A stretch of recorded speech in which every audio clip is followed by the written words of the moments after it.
Inilah daftar aliran Islam paling aneh yang pernah menggemparkan warga Indonesia. Di Indonesia, sejak dulu hingga sekarang banyak sekali aliran-aliran baru Islam yang bermunculan. Ketika aliran itu sudah resmi dibubarkan pemerintah Indonesia, maka selang beberapa tahun akan muncul aliran baru yang lebih aneh lagi. Aliran itu banyak yang berseberangan dengan ajaran syariat agama Islam pada umumnya. Seperti ada yang mengaku Tuhan, mengaku Nabi, mengaku jelmaan malaikat, mencampurkan agama Islam dengan agama lain, menganggap Allah ada banyak, hingga ada yang jual beli tiket surga. Berikut daftar aliran paling aneh yang pernah ada di Indonesia. Aliran yang pertama, yaitu aliran Tarekat Tajul Kholwatiyah Syekh Yusuf Goa. Aliran ini didirikan oleh Puang Lalang pada tanggal 9 September tahun 1999 silam. Hebatnya, aliran ini sudah eksis selama 20 tahun lamanya, lalu akhirnya dibubarkan pada tahun 2019. Aliran ini dianggap menyebarkan ajaran Islam yang tidak benar karena Puang Lalang menganggap dirinya sebagai Rasul. Selain itu, terdapat aturan iuran wajib untuk membeli tiket surga sebesar Rp10.000 hingga Rp50.000. Puang Lalang juga mengklaim bahwa dirinya bisa memanjangkan umur pengikutnya hingga 15 tahun ke depan. Selain itu, modus pelaku menyebarkan alirannya adalah dengan cara melakukan baiat, mendoktrin pengikutnya, lalu menjanjikan keselamatan dunia dan akhirat.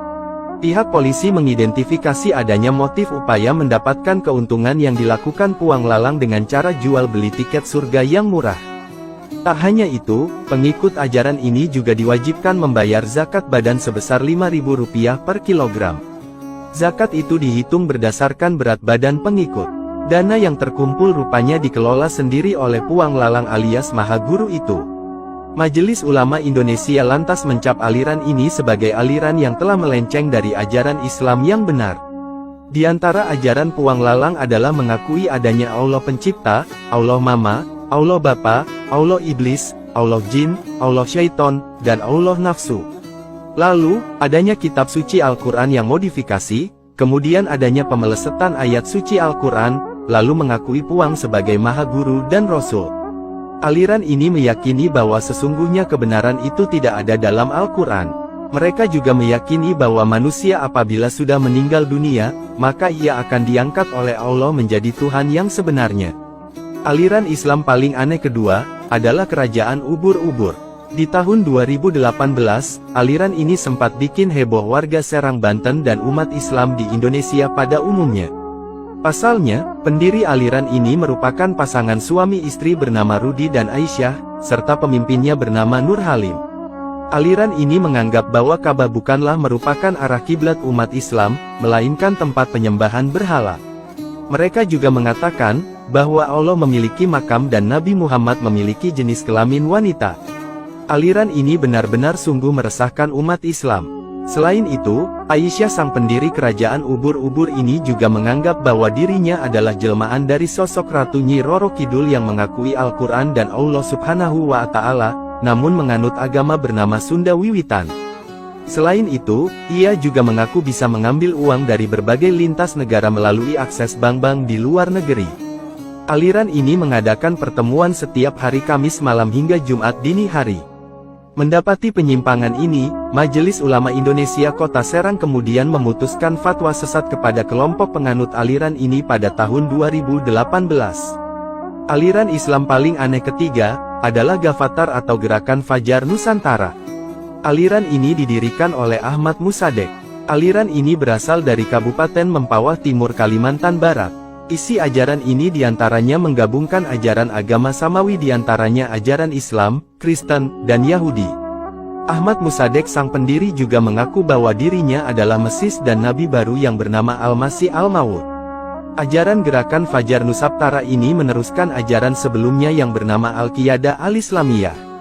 Beberapa ajaran aneh dari Gavatar adalah menghilangkan kewajiban sholat 5 waktu dan menggantinya dengan sholat malam serta sholat ketika matahari terbit dan tenggelam.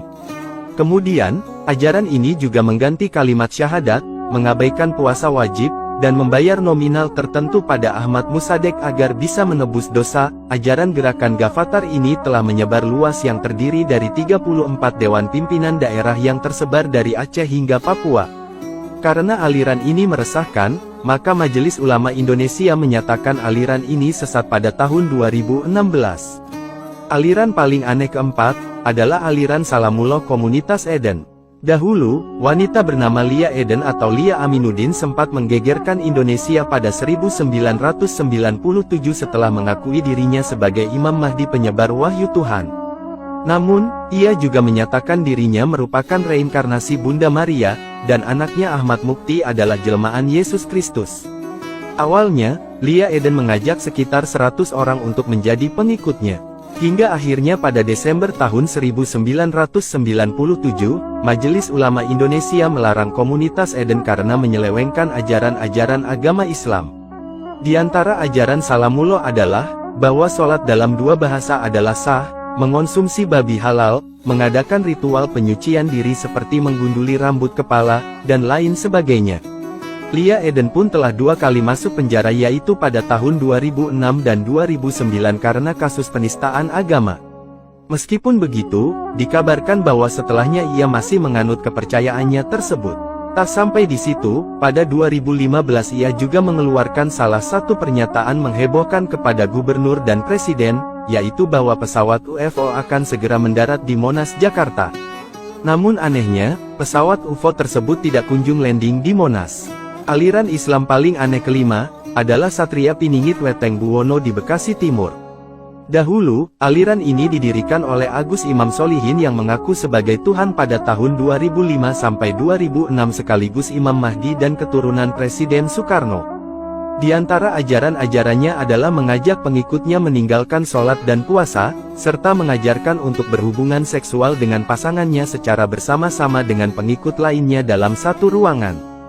Karena ajarannya meresahkan, Agus akhirnya ditangkap oleh pihak kepolisian dan dijatuhi hukuman penjara selama 2 tahun 6 bulan.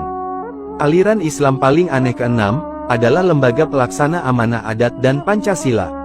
Organisasi ini mengajarkan aliran yang menyelewengkan kebenaran ajaran Islam di Tanah Toraja. Pimpinan organisasi ini adalah Paruru Daeng Tau, dia mengaku sebagai nabi terakhir dan mengajarkan pengikutnya untuk meninggalkan sholat, puasa, zakat, dan haji karena bukan merupakan kewajiban. Aliran ini awalnya memiliki pengikut sebanyak 8 keluarga yang terdiri dari 50 orang di Dusun Mambura. Pemimpin organisasi ini kemudian dilaporkan Majelis Ulama Indonesia Tanah Toraja atas dugaan penistaan agama dan resmi ditahan polisi pada tanggal 15 Januari tahun 2020. Aliran Islam paling aneh ketujuh, adalah aliran Hakekok Balakasuta. Aliran ini adalah aliran yang baru-baru ini ramai diberitakan pada bulan Maret tahun 2021. Aliran ini diketahui viral karena melakukan ritual mandi bersama secara di Pandeglang, Banten. Ternyata, aliran Bakekok ini sudah muncul di Pandeglang sejak tahun 2009, serta mengadopsi ajaran Hakekok peninggalan almarhum Abah Edi untuk diteruskan oleh Arya dengan ajaran Balakasuta pimpinan Abah Surya Loweng. Kolot, Majelis Ulama Indonesia lantas mengeluarkan fatwa untuk aliran ini karena telah menyimpang dari syariat Islam. Selain ketujuh aliran-aliran aneh di atas, masih ada banyak aliran baru lainnya yang pernah ada di Indonesia, seperti Al-Qiyadah Al-Islamiyah, Ahmadiyah Qodian, Dimas Kanjeng Taat Pribadi, dan lain-lain sebagainya. Majelis Ulama Indonesia bahkan pernah mencatat, bahwa telah ada lebih dari 300 aliran kepercayaan aneh berkedok Islam yang pernah muncul dan ada di Indonesia sejak tahun 1995 sampai saat ini. Namun, aliran-aliran aneh itu umumnya akan muncul lalu menghilang lagi dengan memakai nama yang berbeda-beda. Menurut kalian, apakah masih ada nama-nama aliran aneh di Indonesia? Coba tuliskan namanya. Semoga kita semua menjadi golongan umat Islam yang selamat, dan mendapat syafaat Nabi Muhammad SAW. Amin.